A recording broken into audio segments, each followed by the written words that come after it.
ভাবি, তুমি ঘর মুছতেছো কেন? কাজের মহিলা কোথায়? আরে শেফা, বাড়িতে যে টুকটাক কাজ আছে সেটা তো আমি নিজেই করতে পারি। এজন্য না আমি নিজেই কাজের লোক বিদায় করে দিচ্ছি। শুধু শুধু টাকা খরচ করে কাজের লোক রাখার কোনো দরকার আছে? আমি তো করতে পারি কাজ। তুমি কি আমাকে সত্য বলছো নাকি মিথ্যে বানিয়ে বানিয়ে বলছো? বাড়িতে তো অনেক কাজ, একজন মানুষ তো জীবনও করতে পারবে না। এই বাড়ির ভিতরে যতগুলো কাজ আছে 2-3 জন লোক লাগে, আর সব কাজ তুমি একা একা করো। আমার তো বিশ্বাস যায় না যে বাড়ির কাজের লোক তুমি বের করেছো। সত্যি করে বলো তো, কাজের লোক কি তুমি বের করেছো নাকি মা বের করেছে? দেখো শেফা, অনেক কষ্ট করে আসছো রোদের মধ্যে, এখন তুমি রুমে চলো, রেস্ট করো, তারপর তোমার সাথে কথা বলবো। না ভাবি, এখন আমি রেস্ট করব না। আমি কিন্তু বুঝতে পারছি তুমি আমার কাছে কিছু একটা লুকাচ্ছ। আমি কিন্তু আমার মাকে অনেক ভালো করেই চিনি। আমার মা হচ্ছে লাখপতি, কিন্তু সে নিজেকে কোটিপতি মনে করে। তোমার চোখ মুখ দেখে কিন্তু সবকিছু বোঝা যাচ্ছে তুমি কিন্তু মিথ্যে কথা বলছো। সত্যি করে বলো, কাজের লোক কে বিদায় করেছে?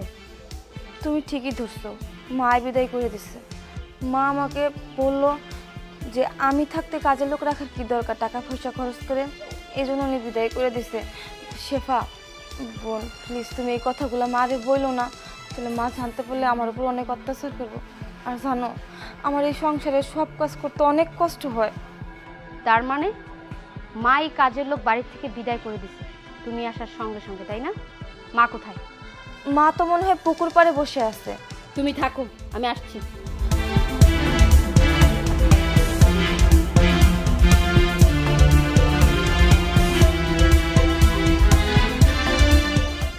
এই পুকুরে 10 মণ মাছ ছাড়বা আর 1 গাড়ি ফিট আনবা, ঠিক আছে?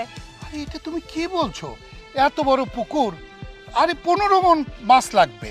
তোমাকে বলছি না যে আমার ওপর কোনো মাপ বের করবা না? আমি বুঝি না? আমার থেকে বেশি বুঝো? মা, তোমাদের ঝগড়াটা একটু বন্ধ করো, আমার কথা শোনো। বাসার কাজের লোকগুলো কোথায়? কেন বিদায় করে দিছে? কাজের লোক বিদায় করে দিছো মানে? বাসার এতগুলো কাজ, সব কাজের লোক যদি বিদায় করে দাও তাহলে বাসার কাজগুলো কে করছে? কেন? বৌমা মানে তোর ভাবি। বৌমা থাকতে আমি কেন অনর্থক টাকা দিয়ে কাজের লোক রাখবো? এজন্য বিদায় করে দিছি। ও তাই বুঝি, অনার্থক রাখছো কাজের লোকগুলোকে। বাসায় এতগুলো কাজ, যে কাজগুলো করতে 3টা কাজের লোক হাঁপিয়ে যায়, সেই কাজগুলো ভাবি একা বাড়িতে বসে বসে করছে, আর তোমার কাছে টাকা পয়সা থাকতো তুমি কাজের লোকগুলোকে বিদায় করে দিছো। ও বুঝতে পারছি, ওই ফকিন্ডির বাচ্চা আমার বিরুদ্ধে তোর কাছে নালিশ করছে, তাই না? আজকে তোর রেহাই নাই, আজকে কেউ আমার হাত থেকে ওকে বাঁচাতে পারবে না। চল চলো, আয় বলতেছি। শুধু শুধু ভাবিরে দোষারোপ করতে দেখতো।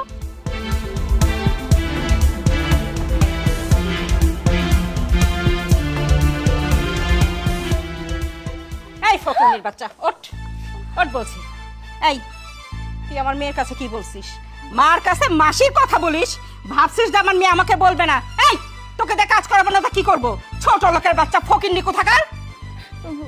মা আমি তো কিছুই বলি নাই। কিছুই বলিস নেই?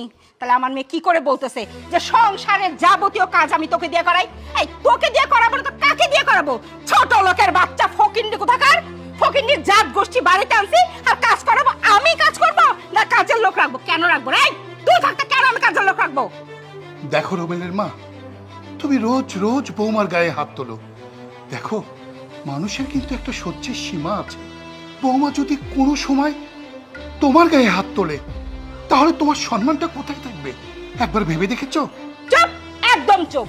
ও ব্যাটার বোর জন্য দরদ উঠলে উঠছে, মানে সে যেটা জানে না সেটা শিখাই দিচ্ছ। আমি বলি নাই আমার উপরে কোনো কথা চলবে না?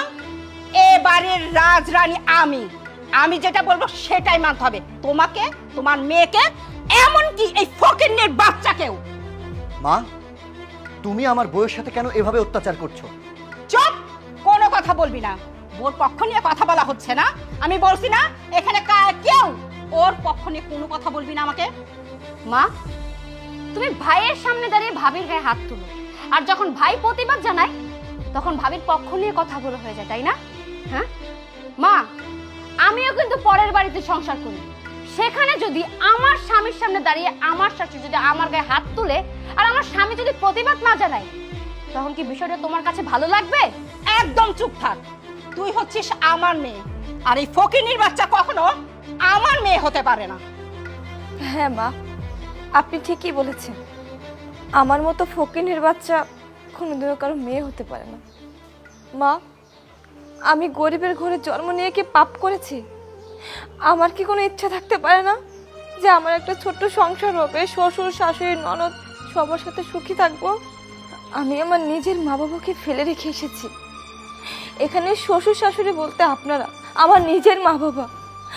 আমার ইচ্ছে করে আপনাদের সাথে ভালোভাবে সংসার করতে, হাসি খুশিভাবে থাকতে, কিন্তু এই বাড়িতে এসে আমি বৌমা হতে পারিনি, হয়েছি চাকরানি। এই বাড়িতে তো কোনো পুরুষ মানুষই নেই, এই বাড়িতে সব হচ্ছে হিজড়া।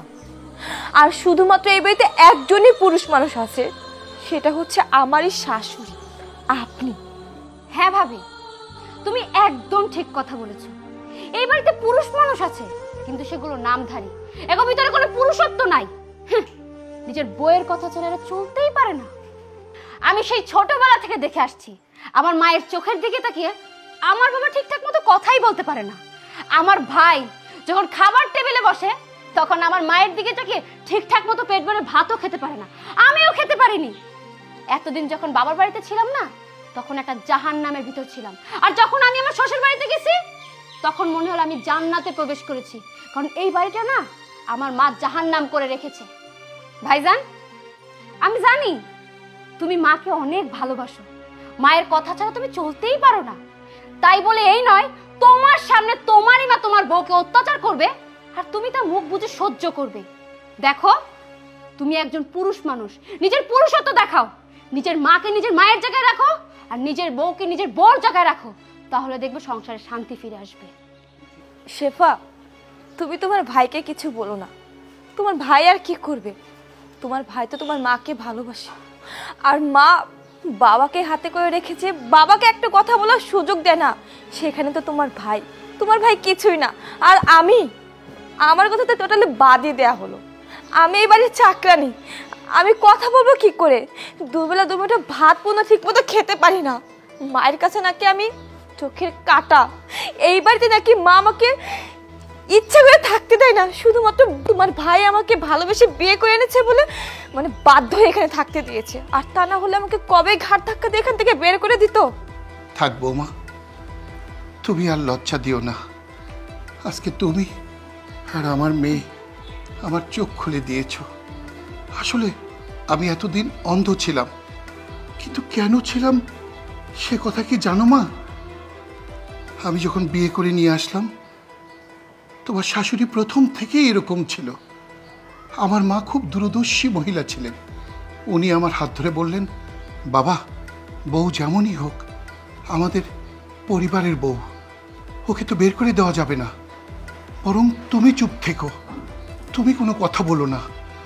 মাকে দেওয়া সেই ওয়াদা যে আমার সংসারকে জাহান্নাম পরিণত করবে, আমি বুঝতে পারিনি মা, বিশ্বাস করো আমি বুঝতে পারিনি।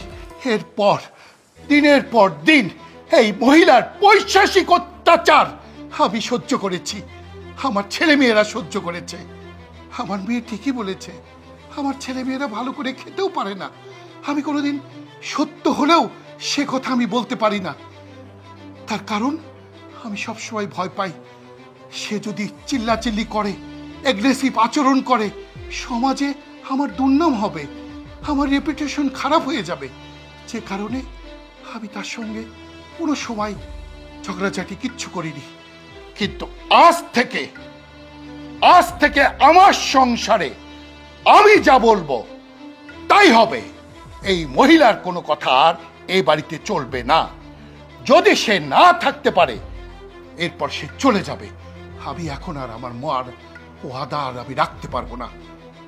বাবা, তুই একটা ভালো কাজ করেছিস, একটা সাধারণ পরিবারের মেয়ে নিয়ে এসেছিস।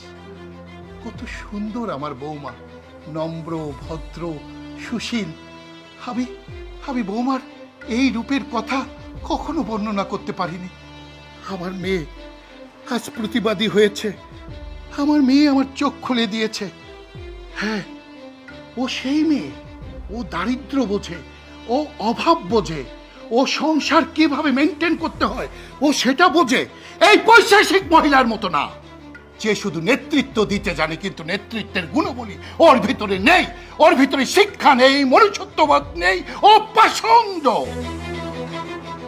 তবে বাবা, তোরে একটা কথা বলি, আমার বৌমা অনেক ভালো। আমি জানি তুই জীবনে কখনো কষ্ট পাবি না। আজ 32টা বৎসর সে আমাকে যেভাবে নির্যাতন করেছে, আমার বিশ্বাস আমার মা লক্ষ্মী কখনো তোর সঙ্গে এরকম ব্যবহার করবে না। তুই তুই সুখী থাকবি। এই মহিলা যদি ভালো না হয়, এই বাড়ি থেকে আমি বেরিয়ে যাব। হ্যাঁ বাবা, তুমি ঠিক কথা বলেছ। মা, তুমি যেহেতু এই সংসার নিয়ে রাজত্ব করতে চাচ্ছ না, আমরা যেহেতু তোমার কাছে বোঝা হয়েছি, তোমার বৌমা যেহেতু তোমার কাছে এখন খারাপ একটা মেয়ে যাকে তুমি সহ্য করতে পারছো না, থাকো তুমি এর স্বর্গ নিয়ে। আমরা চলে যাচ্ছি এখান থেকে। তুমি অন্তত ভালো থাকো তোমার এই সুখের স্বর্গ নিয়ে। চলো। না না বাবা, তোরা সবাই চলে যাস না। তোরা সবাই চলে গেলে আমি কি করে এত বড় বাড়িতে থাকবো, এই সংসার করব? আসলে আমি আমার ভুল বুঝতে পারছি। একা কখনো ভালো থাকা যায় না। আমি এতদিন যা করেছি, সত্যি বৌমার উপর অনেক অন্যায় করেছি, আমি ভুল করেছি। আমি আর কখনো এরকম করব না। আর তোমাকেও বলছি, আমি আর তোমাকেও মানে তোমার সাথেও কোনো খারাপ ব্যবহার করব না। আমি এখন থেকে তোমাকে স্বামীর মর্যাদাই দেব। কখনো তোমার সাথে ঝগড়া ফ্যাসাদ করব না। তারপরে তোমরা যেও না। আমাকে ক্ষমা করে দাও বাবারে, আমার ক্ষমা করে দে। বৌমা, তুমি তো আমার মেয়ের মতো না। মা অন্যায় করলে মেয়ে বুঝি ক্ষমা করে না? মেয়ে কি মাকে ছেড়ে চলে যায় বলো? তুমি কি আমাকে ছেড়ে চলে যাবে? না মা, আপনার কাছে ক্ষমা চাইছেন কেন? ক্ষমা চাওয়ার কোনো দরকার নাই। আচ্ছা হয়েছে, আমি দূর থেকে আসছি, এবার আমাকে একটু নাস্তা পানি দাও। আচ্ছা